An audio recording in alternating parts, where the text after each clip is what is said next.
Global financial markets और geopolitical conflicts के बीच का कनेक्शन बहुत कॉम्प्लेक्स है। जब भी वॉर की न्यूज आती है, चाहे 2022 का रशिया यूक्रेन कॉन्फ्लिक्ट हो या 2023 का इजराइल हमास या 2026 का यूएस ईरान टेंशंस, मार्केट में पैनिक क्रिएट हो जाता है। एज एन इन्वेस्टर हमारे दिमाग में आ ही जाता है FIIs आर सेलिंग, तो क्या करना चाहिए? क्या मुझे इक्विटी म्यूचुअल फंड्स रिडीम करके अपना पैसा निकाल लेना चाहिए? अगर आपने ऑलरेडी स्टॉक मार्केट या म्यूचुअल फंड्स में इन्वेस्ट किया है और अभी तक पैनिक में आकर सेल नहीं किया है, तो ये वीडियो आपके लिए है। आज हम डिस्कस करेंगे उन बेस्ट म्यूचुअल फंड कैटेगरीज को जो ऐसी एक्सट्रीम मार्केट टर्बुलेंस में आपके म्यूचुअल फंड स्कीम को डाउनसाइड से प्रोटेक्ट कर सकते हैं और ग्रो करने में हेल्प कर सकते हैं। इमोशनली पैनिक सेल करने के बजाय हम डेटा और इन्वेस्टमेंट स्ट्रैटेजी पे फोकस करेंगे।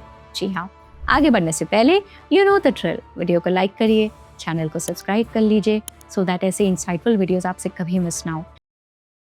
रिटेल इन्वेस्टर्स को लगता है कि वॉर स्टार्ट होने पर लंबा बेयर मार्केट आएगा, पर हिस्ट्री हमें कुछ और ही बताती है। 25 साल के मार्केट क्रैश हिस्ट्री से हमने क्या सीखा? मार्केट क्रैश से कैश तक का पैटर्न हमेशा सेम होता है, एक short term fear driven drawdown और उसके बाद रैपिड रिकवरी। इसलिए इनिशियल फेज में इक्विटीज से बाहर निकलना आपके पोर्टफोलियो के लिए एक गलत डिसीजन शायद हो सकता है। सो वॉर का impact 3 major macro economic variables पे पड़ सकता है: gold, energy, currency. Gold, war start होते ही मोस्टली गोल्ड रॉकेट बन जाता है। जैसे रिसेंटली वॉर टेंशंस में गोल्ड इनिशियली 1,63,000 को पार कर गया, पर ध्यान रहे इन्फ्लेशन और इंटरेस्ट रेट्स बढ़ने पर गोल्ड में बाद में तेजी से गिरावट भी आ सकती है। जैसे अभी ये $5,400 पर आउंस से सीधा $4,200 पर आउंस तक नोज डाइव कर गया। ये एक शॉक अब्सॉर्बर है, परमानेंट ग्रोथ इंजन नहीं। Energy shocks, crude oil prices बढ़ने से upstream oil and gas companies जैसे कि ONGC को विंडफॉल प्रॉफिट्स मिल सकते हैं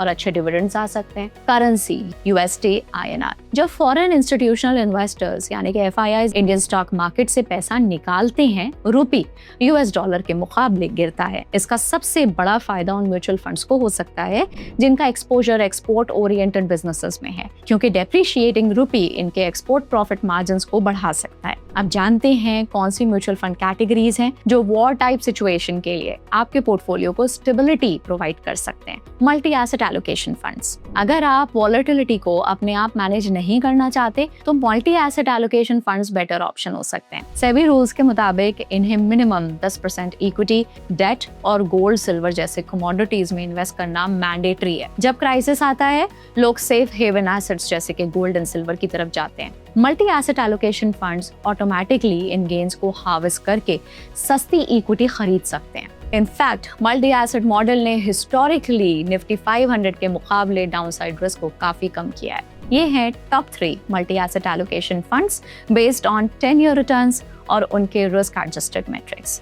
balanced advantage funds, conservative investors जो मार्केट टाइमिंग से बचना चाहते हैं, उनके लिए बैलेंस एडवांटेज फंड्स भी एक अच्छा इन्वेस्टमेंट ऑप्शन हो सकता है। ये फंड्स मैथमेटिकल वैल्यूएशन मॉडल्स यानी कि PB यूज करके अपने इक्विटी एक्सपोजर को डायनामिकली चेंज कर सकते हैं। जनरली जब मार्केट्स गिरते हैं तो ये फंड्स इक्विटी में अपने एलोकेशन को बढ़ा देते हैं, और जब मार्केट ओवरवैल्यूड हो तो वो डेट यानी कि फिक्स्ड इनकम में एलोकेशन शिफ्ट कर देते हैं। BAFs आपको डाउनसाइड बफर के साथ टैक्सेशन बेनिफिट्स भी दे सकते हैं। ये हैं top 3 balanced advantage funds based on 10-year returns और उनके रिस्क एडजस्टेड मेट्रिक्स। इसके साथ ही अगर आप रिस्क अवॉइड करना चाहते हैं तो इन 3 डिफेंसिव सेक्टर्स पे भी फोकस कर सकते हैं। FMCG, क्राइसिस में इन्फ्लेशन बढ़ता है पर लोग घर का इसेंशियल खर्च नहीं रोकते। ये थीमेटिक फंड्स मार्केट क्रैश के दौरान आपके पोर्टफोलियो को स्टेबिलिटी दे सकते हैं। फार्मास्यूटिकल्स, मेडिसिन की डिमांड नॉन डिस्क्रेशनरी होती है और करेंसी टेलविंड्स यानी कि रुपी डेप्रिसिएशन भी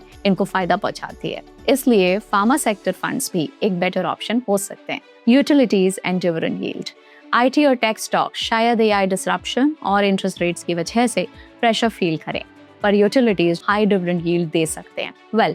सारी स्ट्रैटेजीज अपनी जगह, पर आपके कोर पोर्टफोलियो का इंजन हमेशा लार्ज कैप और फ्लेक्सी कैप फंड्स होते हैं। फ्लेक्सी कैप फंड्स मैनेजर्स को फ्लेक्सिबिलिटी देते हैं कि वो वॉलेटिलिटी के हिसाब से लार्ज, मिड और स्मॉल कैप्स के बीच स्विच कर सकें।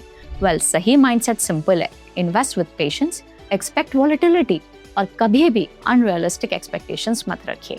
याद रखिए, कंपाउंडिंग को काम करने में वक्त लगता है। जियोपॉलिटिकल रिस्क, वॉर्स और इकोनॉमिक क्राइसिस जैसे फैक्टर्स हमारे कंट्रोल के बाहर होते हैं और ये प्रिडिक्ट करना भी मुश्किल होता है कि कंडीशंस कब बेटर होंगी। लेकिन जो चीज़ हम कंट्रोल कर सकते हैं वो है हमारा बिहेवियर, डिसिप्लिन मेंटेन करना, इमोशंस को मैनेज करना और कंसिस्टेंटली सेव और इन्वेस्ट करते रहना। अपने पोर्टफोलियो को सिस्टमैटिकली एलोकेट करना एक स्मार्ट मूव हो सकता है। जो फंड्स हमने डिस्कस किए हैं उन्होंने जनरली ब्रॉडर मार्केट के कंपैरिजन में रिलेटिवली लोअर डाउनसाइड रिस्क दिखाया है, लेकिन कुछ इंपॉर्टेंट बातें ध्यान में रखना चाहिए। हाइब्रिड फंड्स जैसे मल्टी एसेट एलोकेशन फंड्स और balanced advantage funds medium term investment horizon के लिए ज्यादा सूटेबल होते हैं। सेक्टोरल और थीमेटिक फंड्स को सिर्फ सैटेलाइट पोर्टफोलियो का पार्ट बनाना चाहिए, कोर का नहीं, और इनमें एंट्री और एग्जिट का टाइमिंग ओवरऑल आउटकम में काफी इंपॉर्टेंट रोल प्ले करता है। आइडियली पहले अपना इन्वेस्टमेंट होराइजन असेस कीजिए और उसके बाद एक वेल बैलेंस्ड कोर और सैटेलाइट पोर्टफोलियो बिल्ड कीजिए। हमने जो फंड्स डिस्कस किए हैं आप उनमें से कुछ को अपने कोर या सैटेलाइट एलोकेशन के हिसाब से ऐड कर सकते हैं। याद रहे ये वीडियो सिर्फ एजुकेशनल पर्पसेस के लिए, इसमें मेंशन किए गए फंड्स या कैटेगरी को किसी तरह की रिकमेंडेशन ना समझें। इन्वेस्टमेंट से पहले अपनी रिस्क एपेटाइट, टाइम होराइजन और गोल्स को असेस करना बहुत ज़रूरी है। मैं मिलती हूँ आपसे अगले वीडियो में। Till then bye bye, happy investing.